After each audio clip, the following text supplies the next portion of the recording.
আমি যখন সামুদ জাতির নিকটে তার ভাই হযরতে সালেহ আলাইহিস সালামকে পাঠিয়েছিলাম, হযরতে সালেহ তার জাতির কাছে এসেই বলেছিল, আল্লাহর ইবাদত করো, তার সাথে কাউকে শরীক করবা না। অবশ্যই তার পক্ষ থেকে তোমাদের কাছে স্পষ্ট দলিল আর প্রমাণ নিয়ে আমি এসেছি। হাদিহি নাকাতুল্লাহ, তার ভেতরে অন্যতম এই যে আল্লাহর উষ্ঠি। আর হযরতে সালেহর কাছে মুআজিজা দেখতে চেয়েছিল, যে বিশাল পাহাড়, পাহাড়ের পাদদেশে একেবারে চূড়ার উপরে যে পাথর আছে, ওই পাথরের ভেতর থেকে 10 মাসের গর্ভবতী একটা উটনি বের করে সেখান থেকে একটা বাচ্চা সহ উটনি আসো। আল্লাহ রাব্বুল আলামিনের নবী সালেহ সেজদায় পড়ে বলেছিলেন, মাবুদ তুমি আমাকে সাহায্য করো। শেষ পর্যন্ত আল্লাহ এই ব্যবস্থা করে পাহাড় থেকে উটটা পাঠিয়েছিলেন। ওটা যখন নেমে আসছিল, এটা তাফসিরে খাসেনের ভেতরে আছে, উটনি যখন 10 মাসের গর্ভবতী উটনি নেমে আসতেছে বাচ্চা সহ, হযরতে সালেহ ওটা দেখার পরে বললেন, হাদিহি নাকাতুল্লাহ, এটা আল্লাহর উষ্ঠি। আয়াতান, এটা নিদর্শন, ফাদারুহা, তাদেরকে ছেড়ে দাও, এদের দুইজনকে ধরবা না। তাকুল ফি আরদিল্লাহ, আল্লাহর জমিনে রেখে বেড়াবে, যা ইচ্ছা খাবে, যা ইচ্ছা পান করবে। এর কাছে কোনো খারাপ উদ্দেশ্য নিয়ে কেউ যেতে পারবা না। যদি যাও আল্লাহর কঠিন আযাব আসবে। এবার আমার শিক্ষা আয়াতের, আপনারা আছেন তো? তারা আল্লাহর নবীর কাছে মুআজিজা চেয়েছিলেন, আল্লাহ পাক নবীর দরখাস্ত অনুযায়ী মুআজিজা পাঠিয়েছিলেন। এই মুআজিজার কাছে খারাপ উদ্দেশ্যে যাওয়া নিষেধ ছিল। মুআজিজার যেখানে ইচ্ছা যাবে, যা ইচ্ছা খাবে। কিন্তু জাতির লোকেরা ভুল করেছিল এইটা, মুআজিজা যেখানে ইচ্ছা যাবে, যা ইচ্ছা খাবে, খেতে তো দেয়নি, যেতে তো দেয়নি। আগে তার বাচ্চাটাকে মেরেছে, এরপরে উষ্টিটাকে মেরেছে। আল্লাহ রাব্বুল আলামিন বলেছিলেন, যেখানে যাবে, যেখানে খাবে, খারাপ উদ্দেশ্য নিয়ে আসবে না। এসেছিল, আল্লাহ এই সীমা লঙ্ঘনের কারণে আযাব দিয়ে পুরা জাতিকে আল্লাহ ধ্বংস করে দুনিয়ায় ইতিহাস তৈরি করে রেখেছেন। এটা আবার কোরআনে দিয়েছেন খেলা করার জন্য, শিক্ষা নেওয়ার জন্য। সালেহ আলাইহিস সালামের যে মুআজিজা উষ্ঠি, তার চাইতে আমাদের নবীর মুআজিজা কোরআন দামি কম না বেশি? বলেন বলেন। আল্লাহ রাব্বুল আলামিন কোরআনে কারীমকে নাযিল করে জানিয়েছেন, কোরআন যেখানে ইচ্ছা যাবে, যা ইচ্ছা করবে। কারণ 500 বিধানে কোরআনে আল্লাহ দিয়েছেন। এই 500টা বিধান ব্যক্তি, পরিবার, সমাজ, রাষ্ট্রে সব জায়গায় যাওয়ার ক্ষমতা রাখে না? রাখে না? আজ আমরা যারা বাধা দিতে চাই যে না এখানে আসতে দেব না, এখানে আসতে দেব না, কোরআন শরীফ থাকবে শুধু এতিমখানায়, মসজিদে, খানকায়, মাদ্রাসায়, বাকি যে জায়গাগুলো আছে একটা জায়গায় আমরা কোরআন আসতে দেব না। আপনি বাধা দিচ্ছেন আল্লাহর আয়াতকে। এই কথা বলেন না কেন? সূরা হাসাবের 34 নম্বর আয়াত, এখানে রব্বুল আলামিন জানিয়েছেন, অযকুর রব্বাকা ফি বাইতিকুন্না মা ইউতলা ফি বুয়ুতিকুন্না মিন আয়াতিল্লাহি ওয়াল হিকমা। তোমরা তোমাদের ঘরের ভেতরে আল্লাহর আয়াতগুলো এবং হিকমতপূর্ণ বিষয়গুলো তেলাওয়াত করো। তাফসিরে আমি 9টা ঘরের কথা পেয়েছি। এখানে ঘর মানে শুধু আমাদের এই বেড়ার ঘর না, এখানে ঘর মানে যারা পৃথিবী চালাতে পারে তাদের ঘর। এই বাংলাদেশ যারা চালায় আমরা তাদের ভেতরে অন্যতম মনে করি সংসদ ভবন। এই কথা বলেন এখানে বিভিন্ন মন্ত্রণালয় বলেন, এরপরে বিভিন্ন এমপিদের যে জায়গাগুলো আছে, এরপরে ডিসিদের যে ঘরগুলো আছে, এসপিদের ঘর আছে, টিওনোদের ঘর আছে, ওসিদের ঘর আছে, মেয়রদের ঘর আছে, সর্বোপরি উপজেলা চেয়ারম্যান এবং মেম্বারদের ঘর আলাদা আলাদা আছে না নেই? এই ঘরগুলোর ভেতরে যদি আল্লাহর আয়াতগুলো তেলাওয়াত হইতো, আর যদি বুঝে বুঝে এই 1634 জন মানুষ পড়তে পারতো, এগুলো যদি প্র্যাকটিক্যালে সেট করে ফেলতো, আল্লাহর এই আয়াত, আল্লাহর নিদর্শন যেখানে যাওয়ার ইচ্ছা ছিল সেখানে আজ চলে যেত। আমরা আজ বাধা দিয়ে নিজেদের ক্ষতি করছি। ওরা যেমন সীমা লঙ্ঘন করে আল্লাহর আযাব নিয়ে এসেছিল, আমরাও আল্লাহর আযাব এখন ডেকে নিয়ে আসতেছি। এই যে তাপদাহ চলতেছে তীব্র, 44 ডিগ্রি চলছে চুয়াডাঙ্গায়, 43 ডিগ্রি 44 ডিগ্রি, এমনি না, সৌদি আরবে এত নেই। আমি তো কিছুদিন আগে সৌদি থেকে আসলাম, আমার 27 ডিগ্রি 28 ডিগ্রি চলছিল, আর এখানে চলছে 44 45। এটা কি রহমত না গজব? যাহারাল ফাসাদু ফিল বাররি ওয়াল বাহরি বিমা কাসাবাত আইদিন নাস লিইউযিকাহুম বা'দাল্লাযী আমিলু লাআল্লাহুম ইয়ারজিউন। সূরা রুমের 41 নম্বর আয়াত। আল্লাহ তাআলা বলেন, জলে স্থলে যে বিপর্যয়গুলো দেখতে পাও একটাও আমি পাঠাই না, সব তোমাদের হাতের কামাই করা। সুতরাং আজ এই প্রচন্ড গরম এবং এই দুবাই যে অবস্থা হয়েছে, বিমানবন্দর পর্যন্ত ভেসে চলে গেছে, কোটি কোটি টাকার গাড়ি সব আল্লাহ নষ্ট করে দিয়েছে।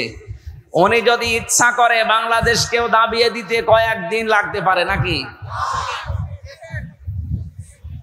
এটা শুধু মুখে বলেন, একটু বিশ্বাসে এনে বা ভেতরে ভয় তৈরি হয় না যে আল্লাহ আমাদেরকে তুমি তীব্র গরম যদি দিতে পারো, এ দেশটাকে 100 হাত মাটির নিচে ওই ডেড সি যেটা করেছিল লূত নবীর জামানায়, ওইটাও আল্লাহ করতে পারে না? কক্সবাজারের যে সমুদ্র সৈকত, যে পানির অবস্থা, আমার মনে হয় যদি 200 হাত উঁচু হয়ে পানি একবারে আসে, এ দেশ খুঁজে পাওয়া যাবে? আর আল্লাহ এখন ক্ষমতায় নেই তাই আমরা বিশ্বাস করছি না, অনেক ক্ষমতায় থাকলে ঠিকই বিশ্বাস করত। আল্লাহ বলেন আমি এগুলো কেন দেই মাঝে মাঝে, যে প্রচন্ড গরম, দুবাইয়ের এই বিমানবন্দর উড়িয়ে দেওয়া এমনি দেয়নি, দিয়েছি এই কারণে মানুষ যেন একটু টের পায় যে তার হাতের কামাই করা বিষয়ের কি আযাব। এগুলো আমি মজা চাকতে দেই যেন ফিরে আসে, কিন্তু মানুষ তো ফিরে আসে না, ওদের বৃদ্ধি আরো বাড়ে, বলে এগুলো প্রাকৃতিক দুর্যোগ। প্রাকৃতিক দুর্যোগ বলে কিছু নেই, সব আমাদের হাতের কামাই করা বস্তু। আল্লাহর এই আয়াত, আল্লাহর নিদর্শন, এই মুজিজা কোরআন, যেখানে ইচ্ছা যাবে, যা ইচ্ছা খাবে, যেখানে ইচ্ছা ব্যবহার হবে, এগুলো আমরা করতে দেইনি। সালেহ আলাইহিস সালামের জামানায় উটকে যেমন ওরা ক্ষতি করেছিল, আমরাও আজ বিভিন্ন জায়গায় ডাইরেক্ট ইনডাইরেক্ট কোরআনের ক্ষতি করছি। আল্লাহ আমাদেরকেও আযাব পাঠাচ্ছে এই কারণে, আমরা কোরআনকে যেখানে যাওয়ার দরকার ওখানে পৌঁছিয়ে দেই। আমার জীবনও উন্নত হবে, দেশেরও সমৃদ্ধি বাড়বে। দ্বিতীয় নম্বরে আল্লাহ দিয়েছেন হযরতে সালেহ আলাইহিস সালামের পরে দিয়েছেন শুআয়ব আলাইহিস সালামের জামানার কিছু কথা। এগুলো এই যে 7টা বা 9টা জাতির কথা কোরআনে আল্লাহ তুলে দিলেন শিক্ষা নেওয়ার জন্য। শুআয়ব আলাইহিস সালামের জাতিকে আল্লাহ ধ্বংস করেছিলেন 2টা কারণে। কয়টা? আজকে আমি রাজশাহী শহরে বিমানবন্দরের পেছনে যেখানে জুমার নামাজ পড়িয়েছি, ওখানে এই 2টা বিষয় টাচ দিয়েছিলাম। শুআয়ব আলাইহিস সালামের জাতিকে আল্লাহ ধ্বংস করেছিলেন কয়টা অপরাধের কারণে? সীমা লঙ্ঘন করেছিল তারা 2টা বিষয়ে। 1 নম্বরে ফাউফুল কাইলা ওয়াল মিজান ওয়ালা তাবখাসুন নাসা আশিয়াহুম ওয়ালা তুফসিদু ফিল আরদি বা'দা ইসলাহিহা। ওরা ওজনে কম বেশি করত, এ বাংলাদেশে তো নেই। ওজন মানে আপনি কি মনে করেন শুধু দাড়ি পাল্লায় যারা ওজন করে ওই ওজন? না, এই যে আমি যে চেয়ারে বসে আছি এখানে ওজন আছে, কারণ আমি যা পড়ে এসেছিলাম, যা বলতার জন্য এসেছিলাম, আজ অনেকের কারণে এগুলো ডেলিভারি দিতে পারছি না, বলতে পারছি না। আমি নেওয়ার সময় তো ঠিকই লেখাপড়া করে নিয়েছিলাম, দেওয়ার সময় এখন আর ডেলিভারি দিতে পারছি না, আমিও ধ্বংসের ভেতরে আছি। আর আমাকে যারা এভাবে বাইন্ডিং দিয়েছে তারা নিরাপদে আছে। আপনিও ওজনে কম বেশি করছেন। আজ কলেজ, বিশ্ববিদ্যালয়, বিভিন্ন মাদ্রাসা, হাই স্কুলের শিক্ষক শিক্ষিকা যারা ক্লাসে দেওয়ার সময় আর ঠিক মতো দিতে চায় না, বলে প্রাইভেট পড়া লাগবে, কোচিং করা লাগবে। অথচ ওনারা কিন্তু শিক্ষা নেওয়ার সময় ভালোভাবেই শিক্ষা নিয়েছিল। আপনি নেওয়ার সময় তো বিভিন্ন জায়গায় শিক্ষা ভালোই নিলেন, দেওয়ার সময় এখন আর দিতে চান না, তখন প্রাইভেট পড়া লাগবে, কোচিং করা লাগবে।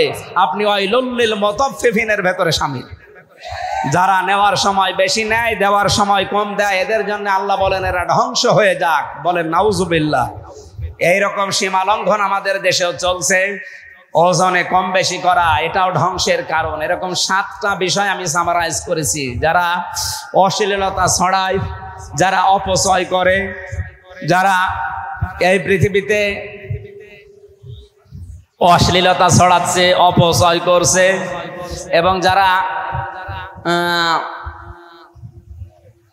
সবগুলো আমার নোটে আমাকে মনে নেই এখন। 27টা বিষয় আমার পড়া ছিল। এই 27টা বিষয় যে মানুষগুলো দুনিয়াতে আঞ্জাম দেবে, করবে, তার অন্যতম সীমা লঙ্ঘন করা।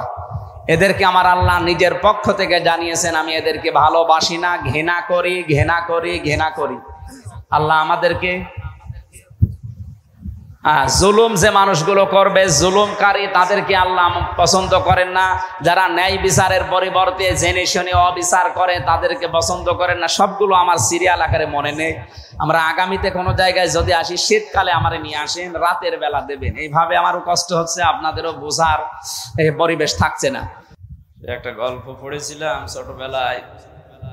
শিক্ষক জিজ্ঞাসা করছে ক্লাসে, এই ছেলে গৌট বানান কর।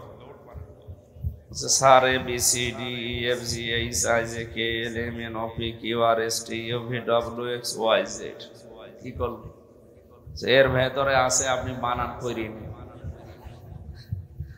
এর ভেতরেই তো আছে যত মানুষের নাম আপনারা দিয়েছেন, এমনি সময় পাচ্ছে 1 ঘন্টা 20 মিনিট। এর ভেতরে যদি একটা একটা নাম ধরে দোয়া করি, আরো 20 মিনিট সময় নষ্ট হবে। আমরা একবারে এই সম্মানিত অতিথিদের জন্য দোয়া করলাম, আল্লাহ যেন তাদেরকে হায়াতে তাজ্জাবা সিহাতে কুল্লিয়া জান্নাতি মানুষ হওয়ার কাজ করার তৌফিক দেন, আমিন। এতক্ষণ যারা কোরআনে কারীম থেকে আলোচনা রাখলেন, ইসলামিক চিন্তাবিদ, মুফাসসিরে কোরআন, সাতক্ষীরা কলারোয়া কামিল মাদ্রাসা সম্মানিত উপাধ্যক্ষ জনাব মাওলানা আহমেদ আলী, আতালাল্লাহু উমরাহু ওয়া বারাকাল্লাহু ফি হায়াতি, বলেন আমিন। আলোচনা রেখেছেন রাজশাহীর সন্তান হাফেজ মাওলানা আব্দুর রশিদ, জনাব মাওলানা আবুল কালাম আজাদ ভাই সহ অন্যান্য ওলামা ইকরাম, সামনে বসা মুসলমান ভাইরা, পর্দার আড়ালের সম্মানিতা মা এবং বোনেরা, প্রশাসনের ভাইরা, প্রাণ প্রিয় রাজশাহীবাসী, দল মত নির্বিশেষে প্রচন্ড গরমে কোরআন শোনার জন্য যে আগ্রহ আকাঙ্ক্ষা আল্লাহ আমাদেরকে দেখানোর তৌফিক দিলে, এই আকাঙ্ক্ষা যেন কোরআনের জন্য কবুল করে। আমার তো এই দৃশ্য দেখে গরমে মনে হচ্ছে মুহাম্মদুর রাসূলুল্লাহ যদি এখন জীবিত থাকতেন, এই সমস্ত যুবকগুলো জীবন দিয়ে হলেও হযরতে তালহার মতো পাহারা দিত। আল্লাহ যেন কিয়ামতে হযরতে তালহার সাথে আপনাদেরকে হাজির করে দেন ময়দানে মাহশারে, বলেন আমিন। কোরআনের জন্য যে আল্লাহ আমাদেরকে নিয়ে আসলেন, বলছি আলহামদুলিল্লাহ। দরুদ আর সালাম পড়ছি আমাদের নবী মুহাম্মদুর রাসূলুল্লাহ সাল্লাল্লাহু আলাইহি ওয়াসাল্লামের প্রতি। গতকাল দিনের বেলা বানোয়াইল যে মাদ্রাসায় আসর থেকে মাগরিব পর্যন্ত কথা বলেছিলাম, ওখানে জাহান্নামে যাওয়ার যে বর্ণনাগুলো ছিল আমরা একটা একটা করে বলছিলাম। কালকে ভবানীগঞ্জ না কি ছিল জানো, মাঝগ্রাম, ওখানে বলেছিলাম 27 প্রকার মানুষকে আল্লাহ পৃথিবীতে সবচাইতে বেশি ঘৃণা করেন। আমরা সামারাইজ করে আজকে ইনশাআল্লাহ 7টা বলার চেষ্টা করব কোরআন থেকে।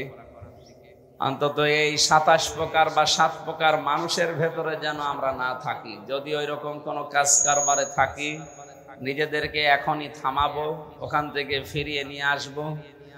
আল্লাহ যাদেরকে ভালোবাসে 4 প্রকার মানুষকে, তাদের ভেতরে আমরা গণ্য হওয়ার চেষ্টা চালাবো ইনশাআল্লাহ।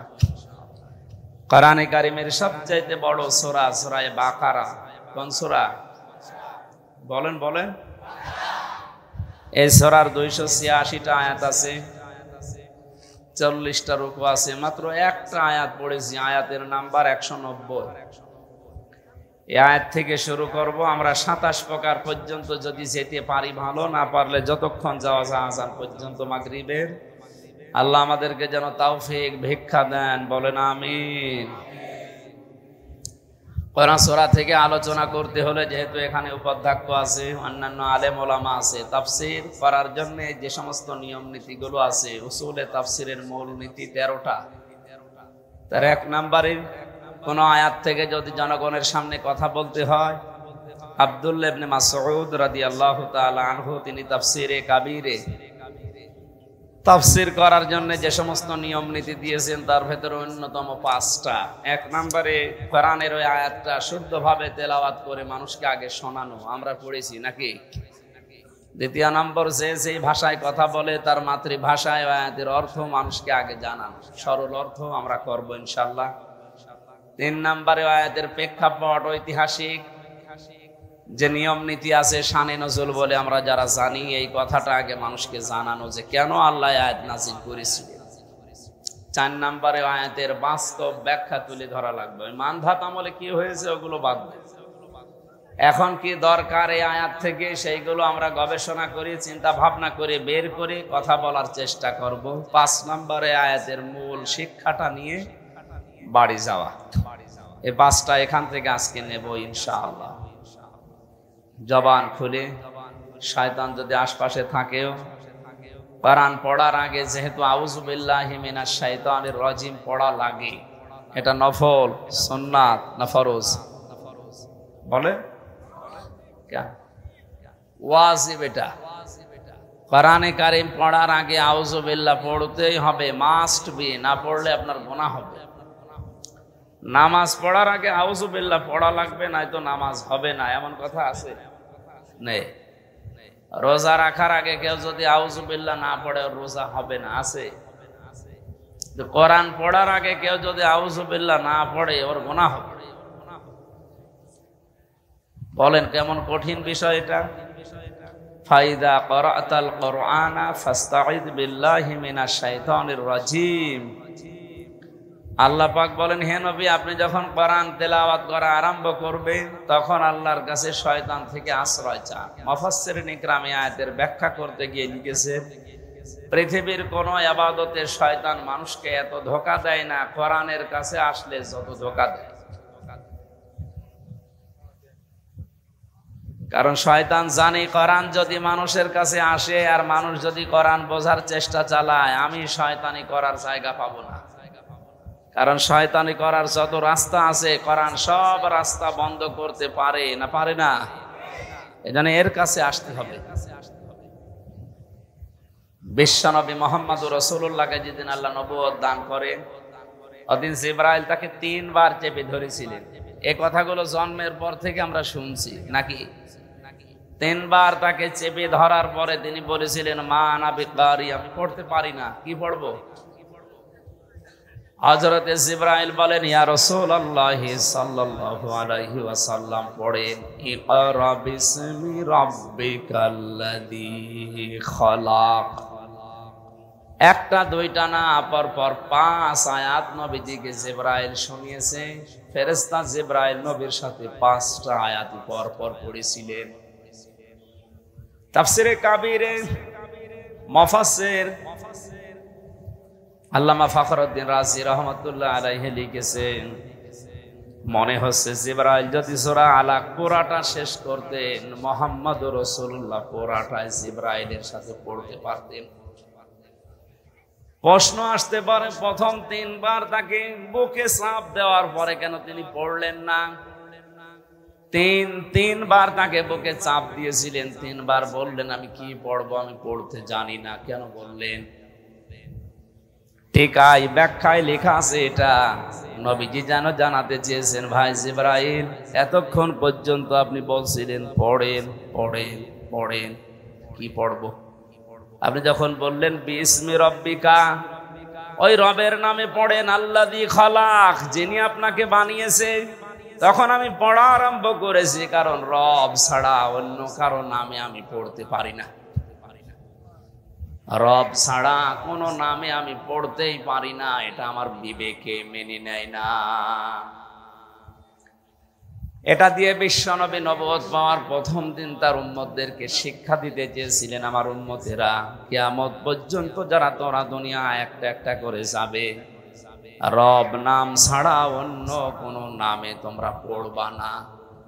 কারণ রবের নাম বাদ দিয়ে অন্য কোনো নামে যদি কেউ লেখাপড়া আরম্ভ করে, ওটা শিক্ষায় শিক্ষিত হয় মনে হচ্ছে, কিন্তু দেখতে মনে হবে কাজ কারবারে লোকটা জানোয়ার হয়ে গেছে। কথার অর্থ বোঝার চেষ্টা করেন। আমি এই চোখে দেখেছি, বিশ্ববিদ্যালয়ে ক্লাস চলছে, ছাত্র শিক্ষককে জুতা দিয়ে পিটাচ্ছে আর বলছে শালা তোরে মেরেই ফেলবো। শিক্ষক শেষ পর্যন্ত হাত জোড় করে বলছে, বাবা আমারে ছেড়ে দিয়ে আর ক্লাস নেব না, না তোরে মেরে ফেলবো। তার আমি সিটের কথা বলেছিলাম, অমুকের সিট দিলি না তোরে মেরেই ফেলবো। এটা ছাত্র। এটা কি? এটা ক্লাস চলছে একটা। আপনারা কি কবরস্থানে আছে? মানে জীবিত মানুষের মতো জবাব দেবেন যে বললাম এটা কি? ছাত্র। বলেন। আমি চোখে এইটাও দেখেছি, শিক্ষক অজু করছে, ছাত্র পানি পায়ে ঢেলে দিচ্ছে, অথচ ছাত্রর বয়স আগেরটার বয়স 24 বছর আর পরেরটার বয়স 7 বছর। ছাত্র তো দুইটাই, ওইটাও ছাত্র এইটাও ছাত্র। এটা কোরআনের স্পর্শ পাওয়ার কারণে এখনো কোরআন পড়তেই পারে না। এই কেবল বিসমিল্লাহির রহমানির রহিম বলে কোরআন আরম্ভ করেছে। এ কারণে কোরআনে কারিম তাকে মানুষের মতো মানুষ বানিয়ে দিচ্ছে। আর ওইটার কাছে কোরআন নেই, মাস্টার্স হয়ে যাচ্ছে, ওটা জানোয়ার হয়ে গেছে। কথা যদি না বোঝার ভান করে থাকেন আমি কিন্তু এখনই বন্ধ করে দেব। বুঝতেছে? কোরআন মানুষকে কোন জায়গায় পৌঁছিয়ে দেয়, আর কোরআন না থাকলে মানুষ কোথায় পৌঁছায়? বিশ্ব নবীকে এই জন্যে আল্লাহ পাক জানিয়েছেন, হে নবী আপনি পড়েন, কিন্তু আপনার রবের নামে পড়েন। নবীজি উম্মতদেরকে এইটাই শিক্ষা দিয়েছিলেন যে পড়তে চাও, হে জিবরাইল আমি প্রথমেই যদি জানতাম যে রবের নামে পড়া লাগবে, তোমারে 3 বার বলা লাগতো না, আমি প্রথমে আরম্ভ করে দিতাম। আমি প্রথমেই খালি বলেছো ইকরা ইকরা ইকরা, পড়ো। তো কি পড়বো? তুমি তো নাম বলবা যে রবের নামে পড়ো। এদেশের যারা শিক্ষা ব্যবস্থায় আছেন, এই তাফসীর মাহফিল থেকে 18 কোটি মুসলমানের পক্ষ নিয়ে আমি আমির হামজা বলছি, যারা দায়িত্বে আছেন আল্লাহর নামে পড়ার ব্যবস্থা আরম্ভ করেন, তাহলে মানুষ হব আমরা। আল্লাহর নাম বাদ দিয়ে ওই বানরের নাম নিয়ে, সিম্পাতির নাম নিয়ে, সিম্পাজির নাম নিয়ে যদি পড়া আরম্ভ হয়, শিক্ষিত হবে কিন্তু মানুষ হবে না, জানোয়ার হয়ে যাবে। বলেন তো, যে ছেলেটা মাস্টার্স পাস করার পর কয়েকদিন বিসিএস পরীক্ষা দিয়ে টিকবে, এরপরে দুনিয়ার কোন চেয়ারে বসবে, এই লোকটা, যে লোকটা ক্লাসে স্যান্ডেল দিয়ে শিক্ষক পিটাতে পারে, একটা সিট দেয়নি এই কারণে, সেই লোকটা যদি কোনো চেয়ার পায়, ও কি করবে? চেয়ারের অবস্থা বলেন। নবীজি জানিয়েছেন, মান ক্বারাআল কুরআনা, যে ব্যক্তি কোরআন পড়বে, ফাস্তাযহারাহু, এবং কোরআনকে ইজহার করবে। ইজহার মানে, এজহার শব্দের শাব্দিক অর্থ হচ্ছে প্রকাশ করা, স্পষ্ট করা, দাঁড় করানো। 99টা অর্থ আছে এজহারের। কোরআন শুধু পড়ে তা না, কোরআনকে এজহার করার জন্য, দাঁড় করানোর জন্য, কায়েম করার জন্য, প্রতিষ্ঠা করার জন্য, স্পষ্ট করার জন্য যারা চেষ্টা চালাবে। কেন চেষ্টা চালাবে? এর পরের শব্দে দেখেন, ফাস্তাযহারাহু, দেওয়ার পরে নবীজি দিয়েছেন ফাহাল্লা হালালাহু ওয়া হাররামা হারামাহু। কোরআন যদি কায়েম হয়ে যায়, প্রতিষ্ঠিত হয়ে যায়, স্পষ্ট থাকে, তাহলে হালালকে হালাল মানা আর হারামকে হারাম মানা সহজ হবে। কোরআন যদি শুধু পড়া পর্যন্ত থাকে, এদিকে তাকান, কোরআন যদি শুধু পড়া পর্যন্ত থাকে, তা যদি এজহার না হয়, যদি কায়েম না হয়, তাহলে অনেক হালাল জিনিস আছে, হালাল জানার পরও আপনি মানতে পারবেন না। অনেক হারাম জিনিস আছে, যেটা জানার পরও আপনি মানতে পারবেন না, এরকম পরিবেশ থাকবে। কিন্তু কোরআন যদি কায়েম থাকে, ওই পরিবেশ উল্টিয়ে যাবে। বাংলাদেশে সবাই আমরা জানি ঘুষ খাওয়া হারাম, সুদ খাওয়া, বলেন বলেন, জেনা করা, কিন্তু এমন এমন দৃশ্য এই দেশে, এমন এমন পরিবেশ তৈরি আছে কোরআন না থাকার কারণে। কোরআন আছে কিন্তু এজহার নেই, স্পষ্ট নেই, কায়েম নেই, কোরআন প্রতিষ্ঠিত নেই। এই কারণে এ জানার পরও আমরা অনেকে অনেক জায়গায় বাধ্য হই হারাম কাজগুলো করতে। এরকম জায়গা নেই? এই যে ব্যাংকিং ব্যবস্থা, সেই ইসলামী ব্যাংক বলেন আর যে ব্যাংক বলেন, এদেশে যদি জাকাত ভিত্তিক অর্থনীতি রাষ্ট্রীয়ভাবে কায়েম না হয়, যদি ফেরেশতা জিবরাইল এসে এই দেশে বাস করে, সে ডাইরেক্ট হোক ইনডাইরেক্ট হোক সুদ খাওয়া লাগবে তারে। যদি বলেন কেন, কেন মানে আজকের সভাপতি না টুপি মাথায় দিয়ে আছে, এর ভেতরে সুদ আছে। না, উনি 200 টাকা দিয়ে ভালো টুপি কিনলো, তো টুপিটা যে ফ্যাক্টরিতে বানিয়েছে সেই লোকটা লোন নিয়ে ফ্যাক্টরি বানিয়েছে। আমি নিচে গেলাম না, এভাবে গোড়ায় হাত দিতে গেলে দেখা যাচ্ছে আমিও ধরা পড়বো, দরকার নেই। সুতরাং এই জন্য বলছিলাম, জিবরাইল যদি এদেশে এসে বলে আমি বসবাস করবো এই রাজশাহীতে, ওরেও সুদ খাওয়া লাগবে, উপায় নেই। উপায় নেই কারণ কি? কারণ কোরআনে দেশে খালি পড়া আছে, এজহার নেই। কি নেই? কোরআন যদি সত্যি এজহার অবস্থায় থাকতো, প্রতিষ্ঠিত অবস্থায় থাকতো, আপনি জেনা করে বাঁচতে পারতেন না। কথা বলেন না কেন? আজ অনেকে জেনা করার পরে মিষ্টি বেলায়, বাংলাদেশে নেই? 100টা জেনা করার পরে উনি এখন সাকসেস, এই জন্য মিষ্টি বিলোতন করছে। যদি কোরআন প্রতিষ্ঠিত থাকতো, 100টা না, ওই একটা করার পরে ওরা আগা কেটে দিত, তখন বাকি 99টা আর কিছু করতে পারত। প্রথমটাই আগা কাটা শেষ। এই জন্য নবীজি বলেছেন, যদি এটা পড়ার পরে কেউ এজহার করার চেষ্টা চালায় আর হালালকে হালাল হারামকে হারাম জানার পরে মেনে নিতে পারে, আর মেনে নিতে পারবেন যখন কোরআন এজহার থাকবে। আদখালাহুল্লাহুল জান্নাহ, নবীজি বলেন আল্লাহ তাকে যেন জান্নাতে দিয়েই দিয়েছে। এ আলেম না আপনি? জেনারেল। এখানে আলেম বসে আছে, উপাধ্যক্ষ। আদখালাহুল্লাহুল জান্নাহ, আল্লাহ তাকে জান্নাতে দিয়ে দিয়েছে না দেবে? এটা মাসি আদখালা ইয়াদখিলু, তার মানে আপনাকে আল্লাহ জান্নাতে দিয়েই দিয়েছে। অতীতের শব্দ। প্রশ্ন আসতে পারে, এখনো তো মরলাম না, জান্নাতে গেলাম কি করে? তার মানে সত্যি যদি আপনি কোরআন পড়ার মতো পড়েন, এই যে মান ক্বরাআল কুরআনা, যে ব্যক্তি কোরআনকে পড়েছে, এখন ক্বরাআ কি? কোরআন পড়ার ব্যাপারে আল্লাহ পাক 3টা শব্দ কোরআনে দিয়েছেন, ক্বরাআ, রাতালা, তালাওয়া। এই 3টা শব্দের অর্থই হচ্ছে শুধু পড়া না, শুদ্ধ করে পড়া, ওর মানে বা অর্থ বোঝা, ওখান থেকে প্রাপ্ত জ্ঞানের উপরে প্র্যাকটিক্যাল লাইফে সেট করা। 4 নম্বরে ওই জ্ঞানটা মানুষের কাছে পৌঁছিয়ে ওটা মানার ব্যবস্থা করে দেওয়া। তাহলে ব্যক্তি কোরআন পড়ে, তার ভেতরে কয়টা জিনিস পেলাম? 4টা। বলেন বলেন, আরো জোরে বলেন। 1 নম্বরে কোরআন পড়তে হবে কি করে? শুদ্ধ। আরো জোরে বলেন, বলেন।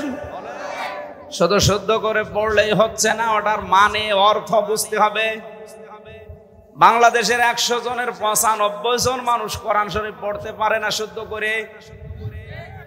আর অর্থ বোঝা এটা তো বাদই দিলাম।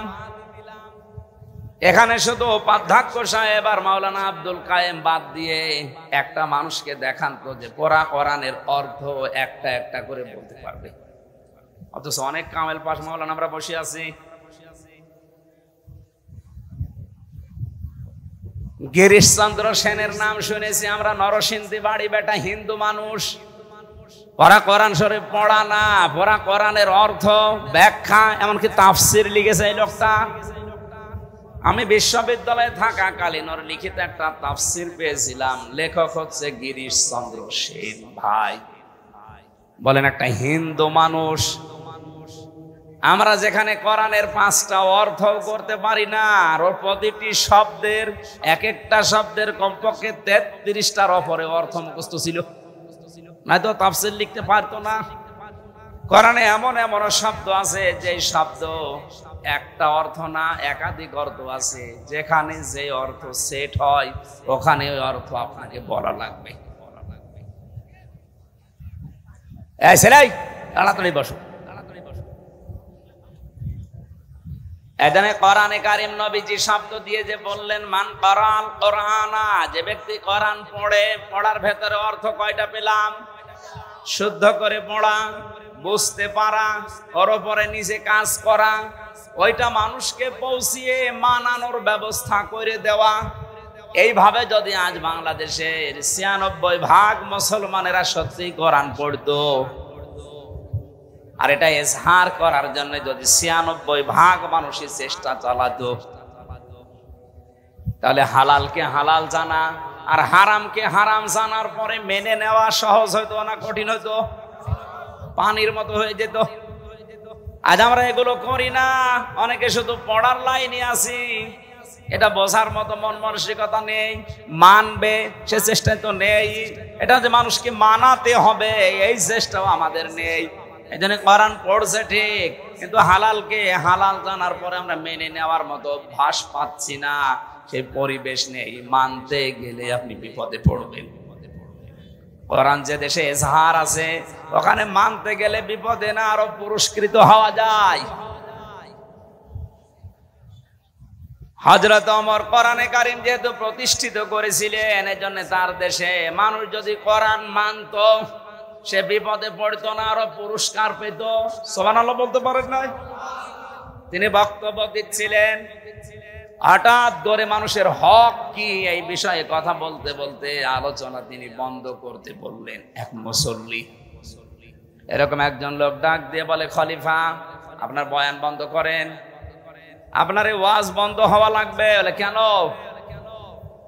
গনিমতের মাল হিসাবে যে সম্পদগুলো এসেছিল, প্রত্যেকে একটা করে কাপড় আমরা পেয়েছি, সেইটা দিয়ে জামা বানিয়ে কেউ গায়ের উপরে দিয়ে এসেছি নামাজে, আর আপনার গায়ের ভেতরে 2টা জামা দেখা যায়, একটা জামা একটা পায়জামা। কোথায় পেলেন আপনি? আপনি ক্ষমতায় আছেন, এই জন্য বেশি করে নেবেন। হযরত ওমর বললেন, এই জবাব যদি আমি না দিয়ে ওই যে আমার ছেলে আব্দুল্লাহ আছে, ও জবাব দেয়, মেনে দিতে পারবা? বলে দিতে বলেন। হযরত আব্দুল্লাহ প্রথম কাতারেই বসেছিলেন, ডাক দিয়ে বললেন, আল্লাহর নবীর সাহাবীরা, আপনারা যেমন একটা একটা করে পেয়েছেন, আমার বাবাও একটা পেয়েছে, আমিও একটা পেয়েছিলাম।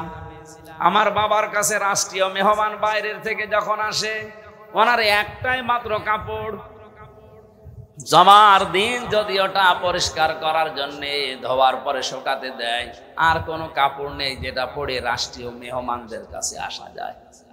আর নবীজি ঈদের দিন, জমার দিন আর রাষ্ট্রীয় মেহমানরা আসলে তখন তিনি জুব্বা গায়ে দিতেন। যেমন তেমন জুব্বা না, ওই দেশে হয়তো এই যে ক্যালেন্ডার বা ইস্ত্রি করার কি বলে এটার নাম, আয়রন মেশিন হয়তো ছিল না, কিন্তু জামাটা পরিষ্কার করার পরে ভাঁজ করে বালিশের নিচে দিয়ে মাথা দিতেন, ওইটা শার্ট হয়ে যেত। আল্লাহর নবী ছিলেন সারা জীবন পরিপাটি। আমি সেলখানার ভেতরে কোরআনের পাখিকে একদিন মাত্র দেখেছিলাম, ওর কাছে যারা ছিল তাদের কাছে শুনেছি যে ঘরটার ভেতরে তিনি ছিলেন ফাঁসির কন্ডেম সেল, ওই ঘরটা এই 13 বছরে পরিষ্কার পরিচ্ছন্ন করে বুড়া মানুষ মনে হচ্ছে একটা সাজানো বাগান। ওখানে তো ওনার স্ত্রী ছিল না, ক্যালেন্ডার ছিল না, আয়রন ছিল না, অথচ তেল ব্যবহার করতেন, আতর ব্যবহার করতেন, মাথার চুলগুলো পরিপাটি করে রাখতেন। নবীজির এই হাদিসটা ফলো করে 13 বছর এক ঘরে কাটিয়ে গেছে। জেলে থাকা অবস্থায় তো আমি বুঝি নাই, ওখান থেকে শুনেছিলাম যে মারা গেছে।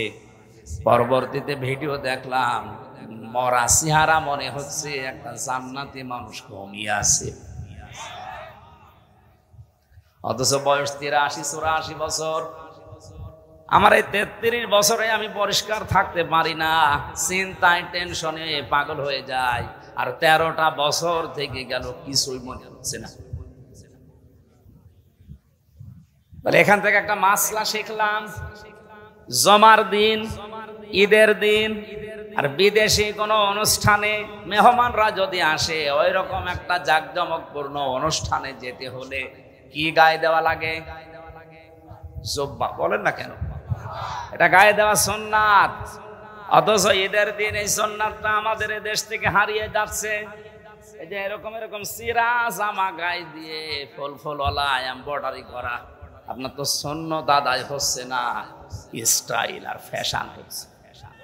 কিছু মনে করেন না, অনেকে করে তাই। ঈদের দিনও অনেকে জুব্বা গায়ে দেয়।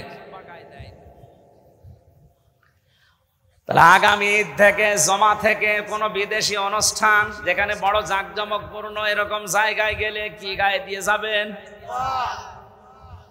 এটা তো শুধু এই সামিয়ানার নিচে না, মানে আমল করেন। এটা সম্মান কমাবে কেন? সম্মান আরো বাড়াবে। নবীজির কোন সুন্নতে মানুষের সম্মান কমে দুনিয়াদারদের কাছে। যাদের ভেতরে আল্লাহর ভয় আছে তাদের সামনে গেলে আপনার সম্মান আরো বাড়বে। আব্দুল্লাহ জবাব দিলেন, আমার বাবা একটা পেয়েছিলেন, আমিও একটা পেয়েছি। বাবার জামা যেহেতু একটা, এই জন্য আমার জামা থাকার কারণে ওই কাপড়টা আমার বাবাকে আমি উপহার দিয়েছি। ওইটা নিয়ে আমার বাবা নিজে জোড়া দিয়ে দুইটা বানিয়েছে। কোরআনে কারিম যদি প্রতিষ্ঠিত না থাকতো, আর কোন চেয়ারম্যান যদি এভাবে কথা বলতো, কোন জনগণ যদি সামনে থেকে বলতো, চেয়ারম্যান কথা থামান, এত সুন্দর জামা কোথায় পেয়েছেন? রিলিফের মাল চুরি করা নাকি? আমার মনে হয় ওর 10 বছর জেল হইতো।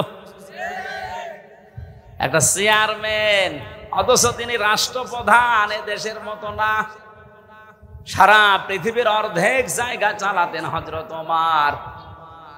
এত বড় ক্ষমতা তার আঙ্গুলের ভেতরে আল্লাহ দিয়েছিলেন। সেই মানুষকে বয়ান চলাকালীন একজন সাধারণ মুসল্লি বয়ান বন্ধ করার পরে জবাব দিতে হয়েছে। এটা কোরআনে কারিম স্পষ্ট এজাহার, প্রকাশ্য প্রতিষ্ঠা কায়েম থাকার কারণে। এজন্য যে ব্যক্তি কোরআন পড়ে আর একে এজাহার করার জন্য চেষ্টা চালায়, এ কথাগুলো আমি এমনিতেই বলতাম না, আর যেটা নেই এই জন্য আমি হাড়ে হাড়ে টের পাচ্ছি বাস্তবতা। ও রাজশাহীর মানুষেরা, যারা আমরা শুধু টুপি মাথায় দেয়, এ দায়িত্ব কি শুধু আমাদের? বলেন, নামাজ যেভাবে ফরজ মনে করে এই লোকটা পড়ে, আমি পড়ি, আমাদের যদি মন ওইভাবে তৈরি করে কোরআনে কারিমকে এজাহার করতে হবে, যদি ওই মন নিয়ে করতাম, বাংলাদেশে ৯৬% মুসলমান, কেউ বাধা দেওয়ার সাহস পেত, কেউ রাজনীতি বলতো? বলেন। এই জন্য আমাদের উচিত হবে, আমরা কোরআনকে শুধু পড়বো না, এটা আমরা দাঁড় করানোর চেষ্টা চালাবো। নামাজ যেভাবে পড়ি, রোজা যেভাবে রাখি, হজ যেভাবে ভরসা করে করে আসি, কোরআন কি করে বাংলাদেশে কায়েম হয় আমরা ওইটা করব। আমরা রাজনীতি বুঝি না। আপনি মেম্বার, চেয়ারম্যান, মেয়র, এমপি, মন্ত্রী যা হবেন হন, কোরআন মানার একটা পরিবেশ আমাদের দেশে তৈরি করে দেন, আমরা আপনার পক্ষে আছি। এটা যদি রাজনীতি মনে করেন, করেন, কারণ আমরা কোরআনের খাদেম, কর্মী, কামলা, যাই বলেন, মরণের আগ পর্যন্ত আমি চেষ্টা করেই যাব, কারণ আমি বেতন চাই। কি চাই? কোরআনের পক্ষে যদি কাজ করি আমি বেতন পাবো, আর বেতনের নাম হচ্ছে জান্নাত। ওইটাই আমার উদ্দেশ্য। এজন্য আপনার উদ্দেশ্য এটা হওয়া লাগবে, আপনাকে আল্লাহ পাক জান্নাতে দেবে না, জান্নাতে দিয়েই দিয়েছে। অশাফাআহু ফি আশারাতিন মিন আহলি বাইতিহি কুল্লুহুম ক্বাদ ওয়াজাবাত লাহুন নার। তাকে সুপারিশ করার জন্য এমন যোগ্যতা আল্লাহ কিয়ামতে দেবে 10 জনের ব্যাপারে তার পরিবারস্থ লোক থেকে, যারা জাহান্নামে যাবে এ সিদ্ধান্ত হয়ে গিয়েছিল। আল্লাহ পাক ওই সিদ্ধান্ত পাল্টিয়ে আপনার সুপারিশের কারণে কোরআনের ইজ্জতে শেষ পর্যন্ত পরিবারের 10 জন মানুষকে জান্নাতে প্রবেশ করাবে। সেই কোরআন শোনার জন্য এই প্রচন্ড রোদের ভেতরে আপনি বসে আছেন গরমে। আল্লাহ পাক যেন এই হাদিসটা আমাদের প্র্যাকটিক্যাল লাইফে আমল করার তৌফিক দেন, বলেন আমিন। সূরা বাকারার নামকরণের ভেতরে আমরা পড়েছি আল বাকারা। এই শব্দটা এই সূরার ভেতরে আল্লাহ নাযিল করেছেন, ওখান থেকে নামকরণ করা হয়েছে সূরা বাকারা। ঐতিহাসিক প্রেক্ষাপটের ভেতরে আমরা পেয়েছি, একটা লোক নিজের চাচাতো বোনকে ফাঁসাতে গিয়ে চাচাকে হত্যা করার পর তার বাড়ির নিজেদের শত্রুপক্ষের বাড়ির সামনে লাশটা রাতের বেলা রেখে এসে দোষ চাপিয়েছে তাদের উপরে। হযরত মুসা নবী আলাইহিস সালামের কাছে তারা সবাই মিলে গেছে, বিচার করে দেন। হযরত মুসা প্রথম যে কথাগুলো বলেছিল ওরা হাসির তামাশায় উড়িয়ে দিয়েছে। তিনি প্রথমে বলেছিলেন গরু জবাই করো, এটা যদি জবাই করে তারা ফেলতো তাহলে আর প্রশ্ন আসতো না। গরু জবাই করো বলার পরে ওরা এটাকে হাসি মনে করে বলছে গরু জবাই করব। এ গরুর কালার কেমন হবে, এ গরুর বয়স কেমন হবে। আল্লাহ রাব্বুল আলামিন তাদের এই কথা শোনার পরে, অবান্তর প্রশ্নগুলো করার পরে এমন শর্ত জুড়ে দিয়েছে শেষ পর্যন্ত গরু পাওয়া যায় না।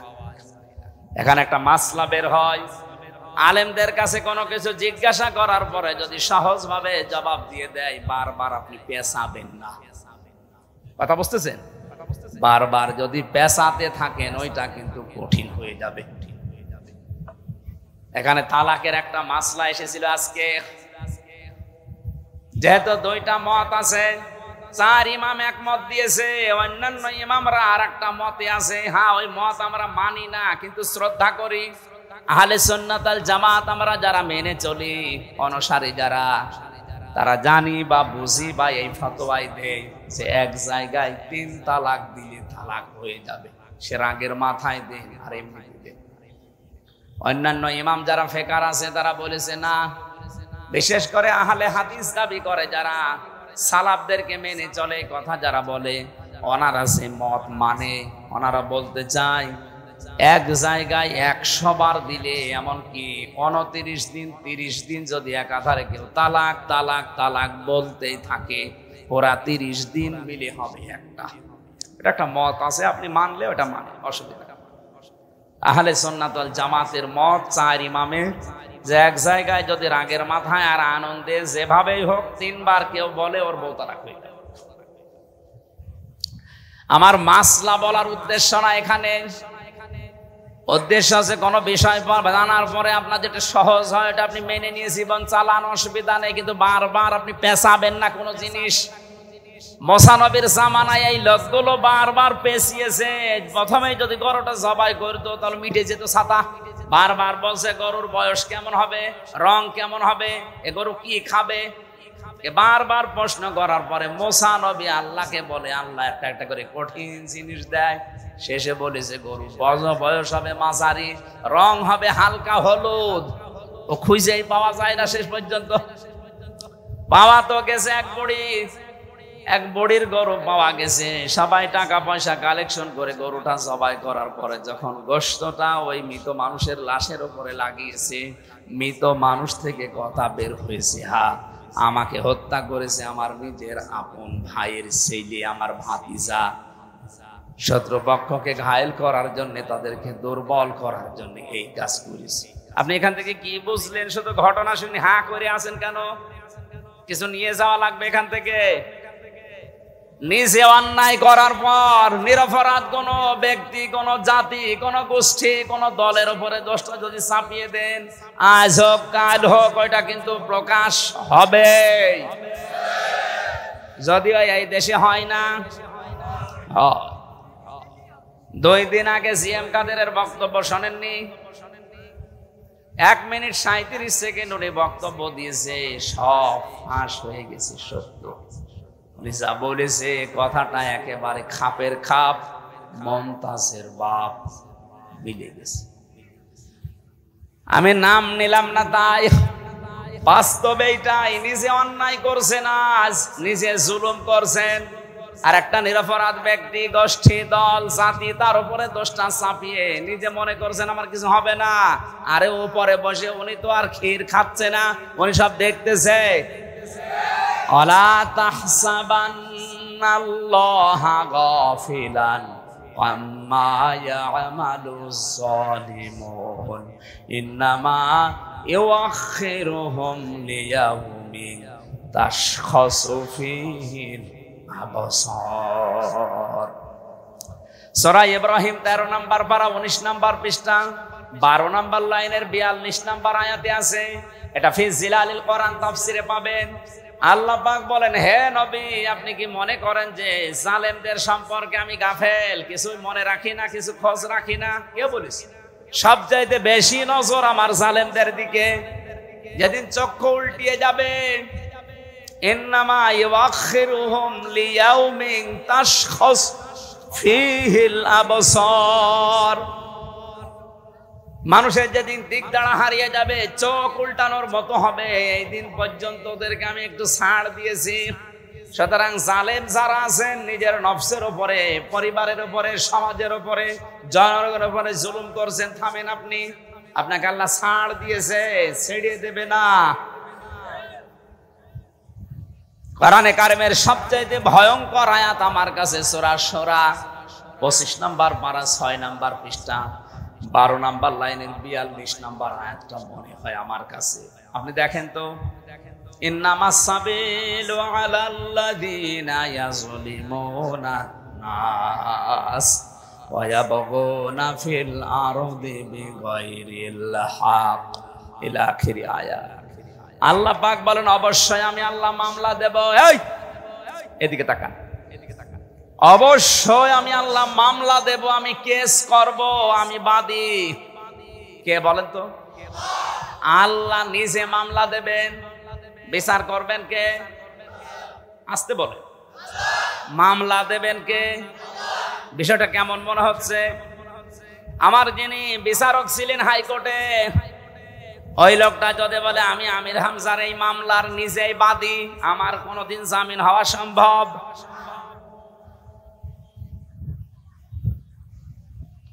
আরে ভাই, আমি তো 3 বছর থেকে আসলাম অন্য কারণে। আমার যদি এরকম কোন সাধারণ মানুষ মামলার বাদী হইতো, ওর মুখ বন্ধ করার জন্য 5 লাখ, 10 লাখ, 50 লাখ টাকা মুখের উপরে মেরে মুখটা বন্ধ করে দিতাম। কিন্তু মামলার বাদী তো এরকম সলিমদ্দি কলিমদ্দি না। মামলার বাদী একেবারে সরাসরি জিবরাইল। এজন্য ওরে টাকা খাওয়িয়ে কাজ নেই। মামলার বাদী যত বড় হয়, বিচার তত ঝামেলা। কি আজকে বাংলাদেশে কারো বিরুদ্ধে যদি প্রধানমন্ত্রী নিজে মামলা করে, ওইটা তো ছোটখাটো। হ্যাঁ, আল্লাহ বলেন আমি মামলার বাদী। কাদের? ইয়াজলিমুনা নাস। ইয়াজলিমুনা এটা মুজারে, বর্তমান ভবিষ্যৎ, প্রেজেন্ট ফিউচার। এখানে ইয়াজলিমুন আল মুসলিমুনা নেই, ইয়াজলিমুন আন নাস।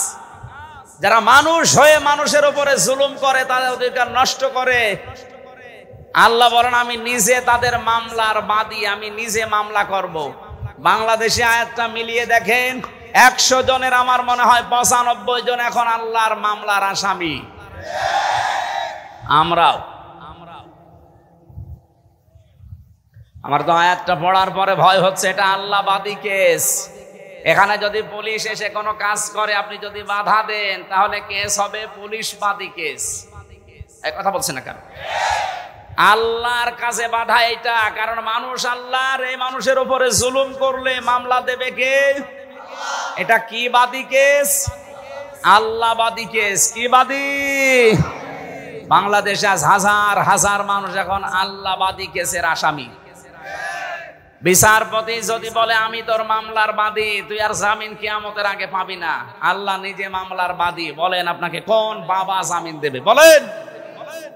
আপনি তো আশা করে আছেন না আমি বড় পীরের মুরিদ, ও পীরের কি হবে? ও তো আসামি। ও আসামি না? আর আমার কোরআন পড়ার পরে যতটুকু ধারণা, বিশ্বাস জন্মিয়েছে, কিয়ামতের দিন সূরা আবাসার তাফসিরে আছে, প্রথমে মানুষের কাছ থেকে তার ভাই পালিয়ে যাবে, তার মা পালাবে, তার বাবা পালাবে, তার বউ পালাবে, তার সন্তান আদি পালাবে, তার আশপাশের লোক যারা ছিল তাকে সাহায্য করত, আশ্রয় দিত, তার ফাসিলাতি হিল্লাতি তো এরা পালিয়ে যাবে। এমনকি তার নেতা নেত্রী যাদের নাম করে দুনিয়ায় নিরাপদ মনে করত, এরাও পালাবে। এবার বলেন যে 7 প্রকার মানুষের নাম বললাম, বিপদে পড়লে ভাই, স্ত্রী, সন্তান, মা, বাবা, নিজের আশপাশের লোক, গোষ্ঠী, জাতি, দলের লোক, এরা এগিয়ে আসে না দূরে যায়? আর কোরআন বলছে মরণের পরে এরা আগে ভাগবে।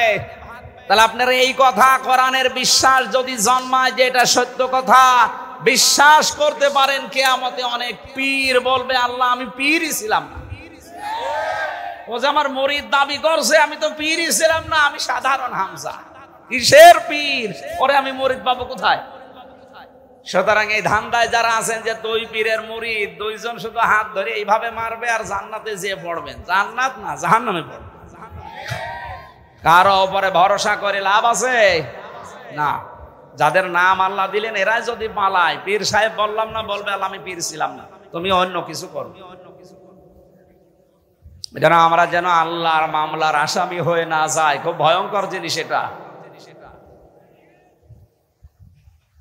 আল্লাহ রাব্বুল আলামিন সূরা বাকারার ভেতরে নামকরণে গুরুত্বপূর্ণ এই শিক্ষাটা আমাদের দিতে চাইলেন। নিজে অন্যায় করে যদি নিরপরাধ কোনো মানুষকে ফাঁসিয়ে দেন, মনে করছেন এই দলের লোক, এই গোষ্ঠী, এই জাতি, এই লোকটাই যাতে যারা সাপোর্ট করে তারা বিপদে পড়ে যাবে না। উনি তো বসে বসে ঘাস কাটতেছে না, উনি সব দেখছে। আসমাউ ওয়া আরা, আমি সব দেখছি, আমি সব শুনছি। মুসা নবীকে যেই দিন ফেরাউনের সামনে হযরতে মুসাকে আল্লাহ লাগিয়ে দেন, যেন লাগেন। ওরা যখন বড় বড় যেসব সাপ বানিয়ে বিচ্ছু বানিয়ে ফেলছিল, মুসা নবী মানুষ হিসাবে ভয় পেয়ে গিয়েছিল। আল্লাহ বললেন লা, ভয় পেও না, চিন্তা করো না, আমি দেখছি এবং আমি শুনছি। ময়দানে ফেরাউনের সামনে তোমারে নামিয়ে আমি বসে বসে আরশে তামসা দেখছি না, আমি আসি। সে আল্লাহ এখন কি দুর্বল? উনি দেখতে পাচ্ছে না? আমার বিশ্বাস 100 ভাগ উনি দেখছে এবং শুনছে। জালেমদেরকে শুধু ছাড় দিয়েছে, কিন্তু ছেড়িয়ে দেবে না। ইন্না বাদশা রব্বিকা লাশাদীদ, আমার ধরা বড় শক্ত ধরা। এমনিতেই কিছু বলি না, কিন্তু যদি ধরি পরে আর ছাড়ি না। আল্লাহর ধরার আগে আপনি যেন নিজে সংশোধন হয়ে যান, এই জন্য আজকের মাহফিল। আজকে সূরা বাকারার নামকরণে কি পেলাম?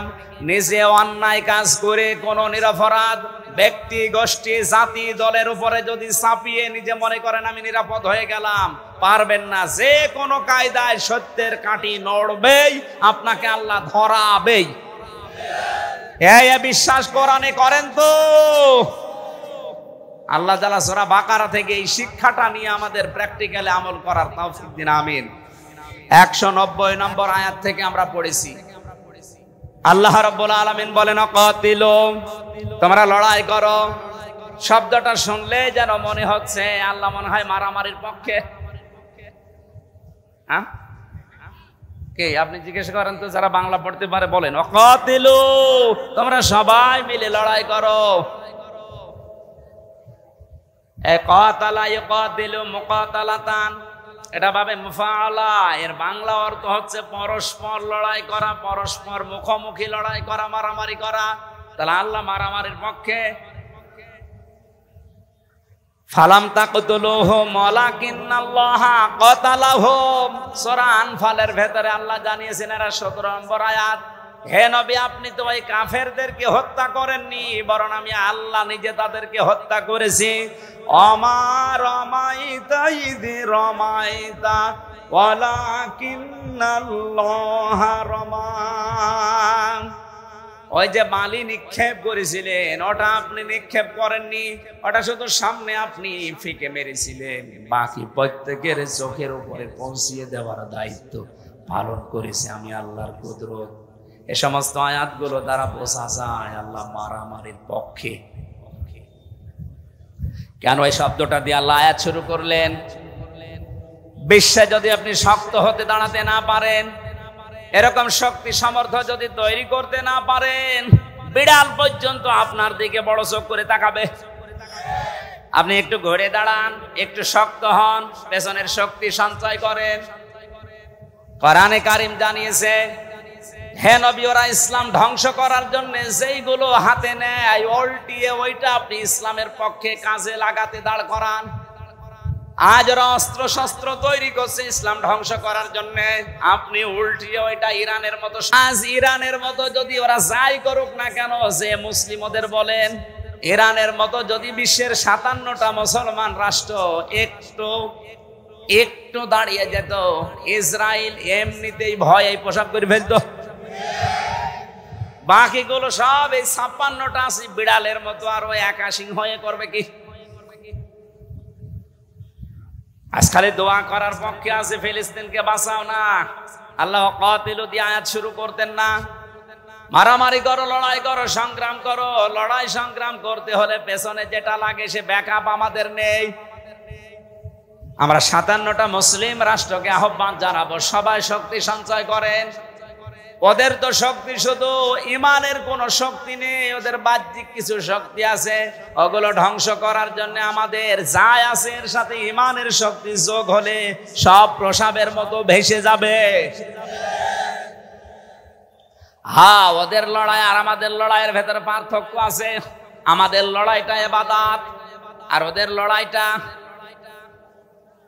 কোরআনে কারীম জানিয়েছে আল্লাযীনা আমানু ইউকাতিলুনা ফি সাবিলিল্লাহ, যারা ঈমানদার তারা লড়াই করবে কিন্তু রাস্তা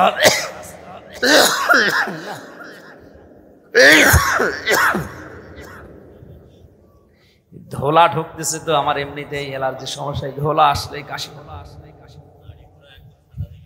না। দাড়ি সাদা, আমি সাদা হয়ে যাচ্ছি।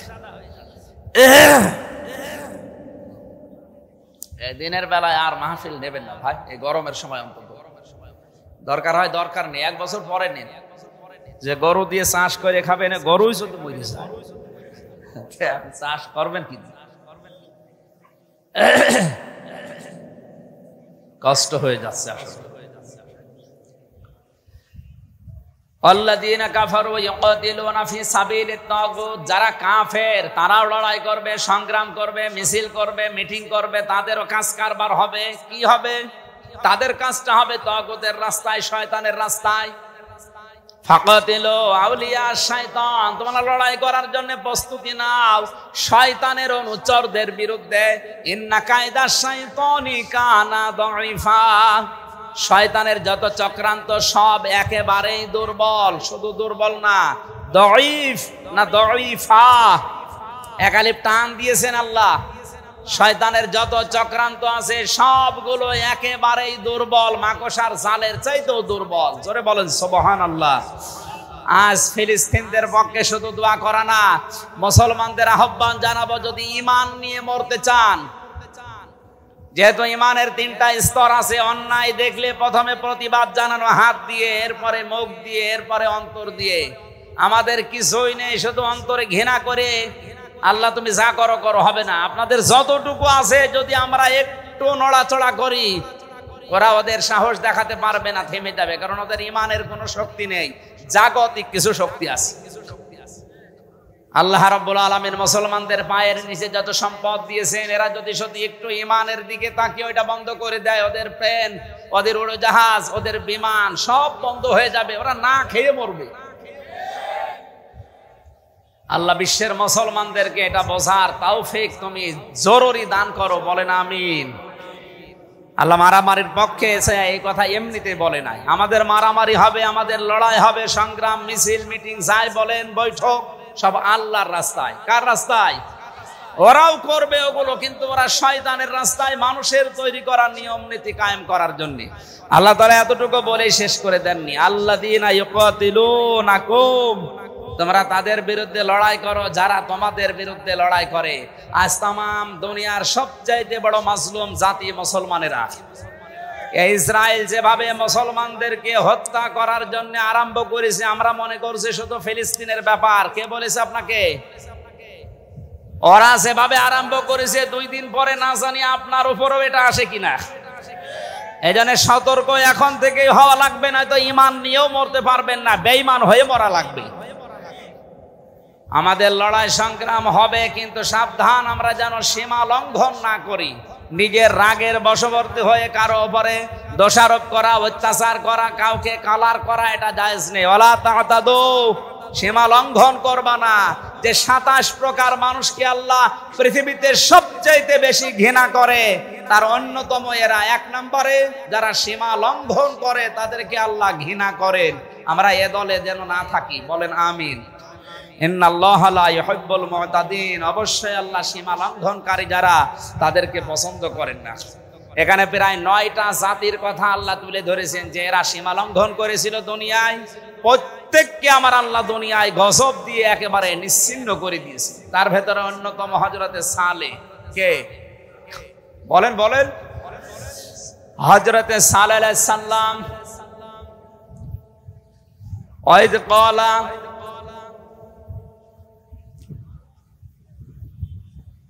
কোরআনে কারীমের সূরা আনআমের আরাফের সূরা আরাফের ভেতরে আল্লাহ ঘোষণা দিয়েছেন তাদের বিরুদ্ধে।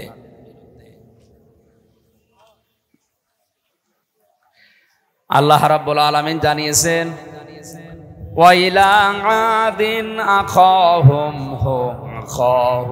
সালিহা ক্বালা ইয়া কওমি ইবুদুল্লাহা মা লাকুম মিন ইলাহিন গায়রু قد جاءتكم بينة من ربكم هذه ناقة الله لكم آية فذروها تأكل في أرض الله ولا تمسوها بسوء فيأخذكم عذاب أليم اذكرن ما يتلى في بيوتكن من آيات الله والحكمة।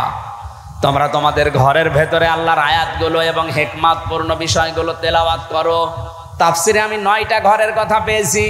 এখানে ঘর মানে শুধু আমাদের এই বেড়ার ঘর না, এখানে ঘর মানে যারা পৃথিবী চালাতে পারে তাদের ঘর।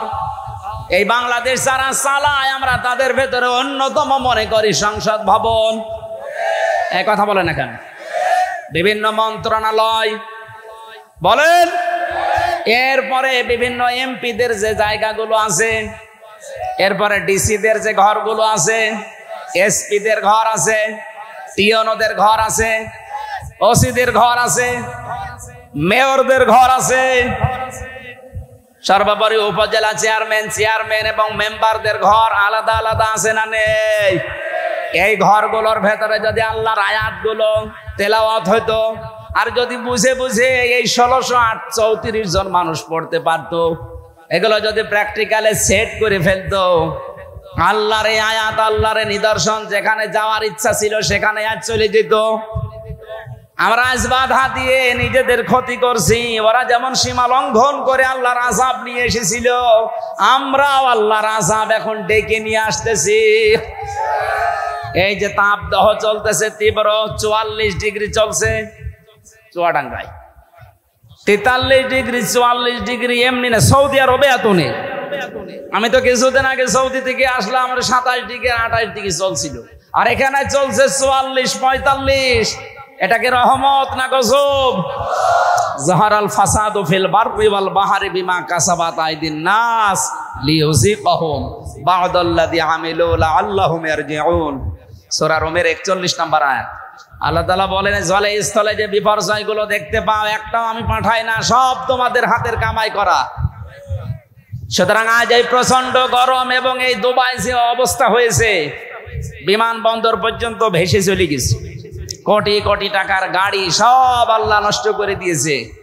উনি যদি ইচ্ছা করে বাংলাদেশকেও দাবিয়ে দিতে কয়েকদিন লাগতে পারে নাকি?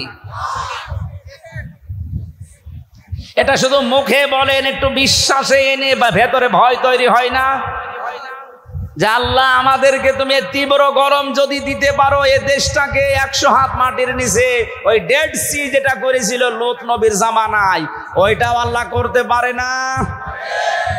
কক্সবাজারের যে সমুদ্র সৈকত, যে পানির অবস্থা, আমার মনে হয় যদি 200 হাত উঁচু হয়ে পানি একবারে আসে, এই দেশ খুঁজে পাওয়া যাবে? আর আল্লাহ এখন ক্ষমতায় নেই তাই আমরা বিশ্বাস করছি না, অনেক ক্ষমতায় থাকলে ঠিকই বিশ্বাস করত। আল্লাহ বলেন আমি এগুলো কেন দেই মাঝে মাঝে, যে প্রচন্ড গরম দুবাইয়ের এই বিমানবন্দর উড়িয়ে দেওয়া এমনি দেয়নি, দিয়েছি এই কারণে মানুষ যেন একটু টের পায় যে তার হাতের কামাই করা বিষয়ের কি আযাব। এগুলো আমি মজা চাকতে দেই যেন ফিরে আসে, কিন্তু মানুষ তো ফিরে আসে না, ওদের বৃদ্ধি আরো বাড়ে, বলে এগুলো প্রাকৃতিক দুর্যোগ। প্রাকৃতিক দুর্যোগ বলে কিছু নেই, সব আমাদের হাতের কামাই করা বস্তু। আল্লাহর এই আয়াত, আল্লাহর নিদর্শন, এই মুজিজা কোরআন, যেখানে ইচ্ছা যাবে, যা ইচ্ছা খাবে, যেখানে ইচ্ছা ব্যবহার হবে, এগুলো আমরা করতে দেইনি। সালেহ আলাইহিস সালামের জামানায় উটকে যেমন ওরা ক্ষতি করেছিল, আমরাও আজ বিভিন্ন জায়গায় ডাইরেক্ট ইনডাইরেক্ট কোরআনের ক্ষতি করছি। আল্লাহ আমাদেরকেও আযাব পাঠাচ্ছে এই কারণে। আমরা কোরআনকে যেখানে যাওয়ার দরকার ওখানে পৌঁছিয়ে দেই, আমার জীবনও উন্নত হবে, দেশেরও সমৃদ্ধি বাড়বে। দ্বিতীয় নম্বরে আল্লাহ দিয়েছেন হযরতে সালেহ আলাইহিস সালামের পরে দিয়েছেন শুআয়ব আলাইহিস সালামের জামানার কিছু কথা। এগুলো এই যে 7টা বা 9টা জাতির কথা কোরআনে আল্লাহ তুলে দিলেন শিক্ষা নেওয়ার জন্য। শুআয়ব আলাইহিস সালামের জাতিকে আল্লাহ ধ্বংস করেছিলেন 2টা কারণে। কয়টা? আজকে আমি রাজশাহী শহরে বিমানবন্দরের পেছনে যেখানে জুমার নামাজ পড়িয়েছি, ওখানে এই 2টা বিষয় টাচ দিয়েছিলাম। শুআয়ব আলাইহিস সালামের জাতিকে আল্লাহ ধ্বংস করেছিলেন কয়টা অপরাধের কারণে? সীমা লঙ্ঘন করেছিল তারা 2টা বিষয়ে। 1 নম্বরে ফাউফুল কাইলা ওয়াল মিজান ওয়ালা তাবখাসুন নাসা আশিয়াহুম ওয়ালা তুফসিদু ফিল আরদি বা'দা ইসলাহিহা। ওরা ওজনে কম বেশি করত। এ বাংলাদেশে তো নেই। ওজন মানে আপনি কি মনে করেন শুধু দাড়ি পাল্লায় যারা ওজন করে এই ওজন? না, এই যে আমি যে চেয়ারে বসে আছি এখানে ওজন আছে। কারণ আমি যা পড়ে এসেছিলাম, যা বলতার জন্য এসেছিলাম, আজ অনেকের কারণে এগুলো ডেলিভারি দিতে পারছি না, বলতে পারছি না। আমি নেওয়ার সময় তো ঠিকই লেখাপড়া করে নিয়েছিলাম, দেওয়ার সময় এখন আর ডেলিভারি দিতে পারছি না। আমিও ধ্বংসের ভেতরে আছি, আর আমাকে যারা এভাবে বাইন্ডিং দিয়েছে তারা নিরাপদে আছে। আপনিও ওজনে কম বেশি করছেন। আজ কলেজ, বিশ্ববিদ্যালয়, বিভিন্ন মাদ্রাসা, হাই স্কুলের শিক্ষক শিক্ষিকা যারা ক্লাসে দেওয়ার সময় আর ঠিক মতো দিতে চায় না, বলে প্রাইভেট পড়া লাগবে, কোচিং করা লাগবে। অথচ ওনারা কিন্তু শিক্ষা নেওয়ার সময় ভালোভাবে শিক্ষা নিয়েছিল। আপনি নেওয়ার সময় তো বিভিন্ন জায়গায় শিক্ষা ভালোই নিলেন, দেওয়ার সময় এখন আর দিতে চান না, তখন প্রাইভেট পড়া লাগবে, কোচিং করা লাগবে। আপনি ওয়াইলুল লিল মুতাফফিফিনের ভেতরে শামিল। যারা নেওয়ার সময় বেশি নেয়, দেওয়ার সময় কম দেয়, এদের জন্য আল্লাহ বলেন এরা ধ্বংস হয়ে যাক। বলেন নাউজুবিল্লাহ। এইরকম সীমা লঙ্ঘন আমাদের দেশেও চলছে। ওজনে কম বেশি করা এটাও ধ্বংসের কারণ। এরকম 7টা বিষয় আমি সামারাইজ করেছি। যারা অশ্লীলতা ছড়ায়, যারা অপচয় করে, যারা এই পৃথিবীতে অশ্লীলতা ছড়াচ্ছে, অপচয় করছে, এবং যারা সবগুলো আমার নোটে আমাকে মনে নেই এখন। 27টা বিষয় আমার পড়া ছিল। এই 27টা বিষয় যে মানুষগুলো দুনিয়াতে আঞ্জাম দেবে, করবে, তার অন্যতম সীমা লঙ্ঘন করা। এদেরকে আমার আল্লাহ নিজের পক্ষ থেকে জানিয়েছেন, আমি এদেরকে ভালোবাসি না, ঘৃণা করি, ঘৃণা করি, ঘৃণা করি। আল্লাহ আমাদেরকে জুলুম যে মানুষগুলো করবে, জুলুমকারী, তাদেরকে আল্লাহ পছন্দ করেন না। যারা ন্যায় বিচারের পরিবর্তে জেনে শুনে অবিচার করে, তাদেরকে পছন্দ করেন না। সবগুলো আমার সিরিয়াল আকারে মনে নেই। আমরা আগামীতে কোনো জায়গায় যদি আসি, শীতকালে আমারে নিয়ে আসেন, রাতের বেলা দেবেন। এইভাবে আমারও কষ্ট হচ্ছে, আপনাদেরও বোঝার পরিবেশ থাকছে না। আমি বলেছিলাম যে দাম্পত্য জীবনের যে সমস্ত কলহ আছে, বিপদ আপদ আছে, মারামারি, ঝগড়াঝাঁটি, এমনকি পরকীয়া, প্রেম, এটা মিটানোর কিছু পদ্ধতি আছে। এই নিয়ে যে বইগুলো লিখেছিলাম তার ভেতরে 1টা না 2টা বই এখানে আছে। এগুলো কিনে আপনার মেয়েকে, বউকে, বোনকে, মাকে, ফুফুকে উপহার দেবেন। ওদের অন্তত পারিবারিক জীবনে যে অশান্তি চলছে আমাদের, এই পরকীয়া, প্রেম সহ বিভিন্ন অশান্তি বন্ধ হয়ে আশা করছি শান্তি আসবে। প্রচন্ড গরম এবং আমার কণ্ঠ বসে যাচ্ছে, এই জন্য শেষ করে দিলাম। মোনাজাতের পরে বইটা নিয়ে বাড়িতে উপহার দেবেন। আল্লাহুম্মা আমিন। রব্বানা আতিনা ফিদ দুনিয়া হাসানা ওয়া ফিল আখিরাতি হাসানা ওয়া কিনা আযাবান নার ওয়া আদখিলনাল জান্নাতা মা'আল আবরার। আল্লাহ তাআলা দিনের বেলা প্রচন্ড গরমে তীব্র তাপদাহ চলছে, মানুষ বাড়ি থেকে বের হওয়াই কঠিন।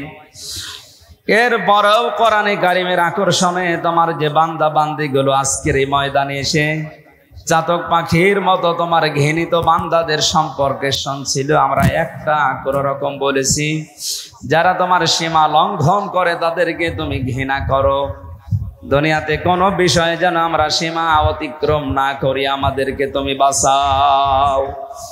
আজকের আলোচনার সওয়াবগুলো নবীজির রওজায় পৌঁছিয়ে দাও। দুনিয়ার মাটির নিচে যারা ঈমান নিয়ে ঘুমিয়ে গেল এদেরকে মাফ করে দাও। মা বাপ যারা হারিয়েছি আল্লাহ আমাদের মা বাপকে ক্ষমা করে দাও রব্বুল আলামিন। মাহফিলের সভাপতি, প্রধান অতিথি, সহ সভাপতি, বিশেষ অতিথি সহ যত মানুষ আমরা আমিন আমিন করছি, বিশেষ করে আমাদের প্রধান অতিথি মাননীয় এমপি অধ্যক্ষ আবুল কালাম আজাদ সহ যত মানুষেরা আমরা দোয়া চেয়েছি, আমাদের প্রত্যেকের জায়েজ মোনাজাত গুলো কবুল করে নাও। আমাদের তীব্র তাপদাহ থেকে বাঁচাও। তোমার রহমতের বৃষ্টি আমাদের উপরে নাজিল করে নিরাপত্তা, স্বস্তি, শান্তি ফিরিয়ে দাও। আমাদের অপরাধের কারণে এই গজবগুলো নাজিল হচ্ছে। আল্লাহ তাআলা আমাদের অপরাধগুলো তুমি আর দেখো না, এগুলো নিজ গুণে গাফফার নামের খাতিরে মাফ করে দাও। রহমতের বৃষ্টি তুমি দয়া করে নাজিল করে আমাদের স্বস্তি, শান্তি, নিরাপত্তা ফিরিয়ে দাও। পৃথিবী বড় গরম হয়ে গেছে আল্লাহ। আমাদের গরিব দেশে যদি 44 ডিগ্রি সেলসিয়াস চলে আমরা কোথায় যাব? তোমার রহমতের দিকে আজ হাজার লক্ষ বান্দারা বান্দিরা তাকিয়ে আছে। আমাদের জন্য এই পৃথিবীতে বহু সৃষ্টি এখন কষ্ট পাচ্ছে। আল্লাহ তাআলা অন্যান্য সৃষ্টির কি অপরাধ, কি দোষ, আমাদের গুনার কারণে তাদের শাস্তি দিও না। তোমার রহমত বরকতের বৃষ্টিগুলো দিয়ে তাদেরকেও স্বস্তি ফিরিয়ে দাও। সম্মানিত মা বোনদেরকে সুস্থ রাখো, সবল রাখো। আল্লাহ তাআলা দুনিয়ার জীবনটা যে ধোঁকা, এটা সবাইকে বোঝার তৌফিক দাও। আমি সহ যারা এসেছি প্রত্যেকেই যেন বুঝতে পারি এটা যে দুনিয়ার জীবনটা ধোঁকা। আখিরাতের বিশাল জীবনের জন্য ইখলাসের সাথে কাজ করার তৌফিক দাও। তোমার যে বান্দায় বিশাল আয়োজনে খেদমতে আঞ্জাম দিয়েছে যারা, এই যুবকদেরকে মঞ্জুর করো। তোমার এক বান্দার সন্তান অসুস্থ, শিফায়ে কামিলা আজেলা নসিব করে দাও। আল্লাহ তাআলা এই প্রচন্ড গরমে নিজে অসুস্থ হয়ে গেছি। আমার সব জায়গা, শরীরের বিভিন্ন জায়গায় ব্যথা আরম্ভ হয়েছে। 3টা বছর এক ঘরের ভেতরে আমি আটক অবস্থায় ছিলাম। আমার শরীরের কন্ডিশন ভালো না। তুমি দয়া করো, মেহেরবানি করো আমার শরীরটাকে কোরআন প্রচারের জন্য, শরীরটাকে মেহেরবানি করে তুমি শেফায়ে কামেলা আজেলা নসিব করে দাও রব্বুল আলামিন। যে মিডিয়ার যে ভাইরা কোরআন প্রচার করার জন্য আজকে এসেছে, এদের ব্যবসা বাণিজ্যে বরকত দাও। অশ্লীলতা যে মানুষগুলো ছড়ায় তাদের বিরুদ্ধে এদেরকে জিহাদের ভূমিকা পালন করার সুযোগ দাও। এরা যেন কোরআন প্রচার করার জন্য হযরতে ওসমানের মতো এদের মিডিয়াগুলো কাজে লাগাতে পারে। বিশেষ করে রাজশাহীর তাজিব সেন্টার, আল্লাহ তাআলা কোরআনে কারিমের জন্য যে প্রচারে আঞ্জাম দিয়েছে খেদমতে, এটা তুমি মঞ্জুর করো। অনেকের নামও জানি না, যারা ইখলাসের সাথে কোরআন প্রচারে কাজ করে, কোরআনে কারিমকে সারা পৃথিবীতে পৌঁছিয়ে দেওয়ার জন্য যে মিডিয়ার ভাইরা কাজ করছে, এদেরকে তুমি বরকত দাও। এদের ইখলাসের ভেতরে বরকত দাও। এদেরকে হেদায়েত দান করো। শয়তানের ধোঁকা থেকে এদেরকে বাঁচাও। এদের ব্যবসা বাণিজ্যে বরকত দাও। এদের পরিবারস্থ লোকদেরকে তুমি শেফায়ে কামেলা আজেলা নিরাপত্তা দাও। কখন মন চলে আসে জানি না। আল্লাহ তাআলা এলাকায় আসলে যারা ভালোবাসে, মাওলানা হাফিজুর রহমান, আব্দুর রশিদ সহ যত আলেমরা কোরআনের জন্য ছুটি আসে, আজকে যারা কথা বলেছে মাওলানা আহমেদ আলী, মাওলানা আবুল কালাম আজাদ সহ যত আলেম ওলামা এখানে বসে আছে, যার যত জনপ্রতিনিধি বসে আছে, প্রত্যেককে তোমার হাওলা করে দিলাম। যার যতটুকু যোগ্যতা আছে তাকে ওইভাবেই কবুল করে নাও। আমার ছোট্ট মেয়ে জান্নাত ফারিহা জান্নাত জান্নাতুল মাওয়াকে তুমি খাদিজার মতো, আয়েশার মতো, ফাতেমার মতো বানিয়ে দাও। রব্বানা হাবলানা মিনাজ আজওয়াজিনা ওয়া যুররিয়াতিনা কুররাতা আয়ুনি ওয়াজআলনা লিল মুত্তাকিনা ইমামা। আল্লাহুম্মা ইন্নী আসআলুকা শাহাদাতান ফি সাবিলিক। সারা জীবনের দোয়া আমার আল্লাহ, তুমি সাধারণ ভাবে মরণ দিও না, শাহাদাতের মরণ দিও। জেলখানায় 3টা বছর আমি একই দোয়া করেছি, আল্লাহুম্মা ইন্নী আসআলুকা শাহাদাতান ফি সাবিলিক। ওয়াজআল মাউতি ফি বালাদি রাসূলিক। আল্লাহ, আমি সাধারণ মরণ চাই না, শাহাদতের মরণ চাই। মেহেরবানি করে আমাদের সবাইকে তুমি শাহাদতের মরণ দিয়ে ধন্য করে দিও। কখন আজরাইল কার কাছে চলে আসে জানি না, যখনই আসবে তোমার ওই কালামটা আমাদের মুখে জারি করে দিও, লা ইলাহা ইল্লাল্লাহু মুহাম্মাদুর রাসূলুল্লাহ।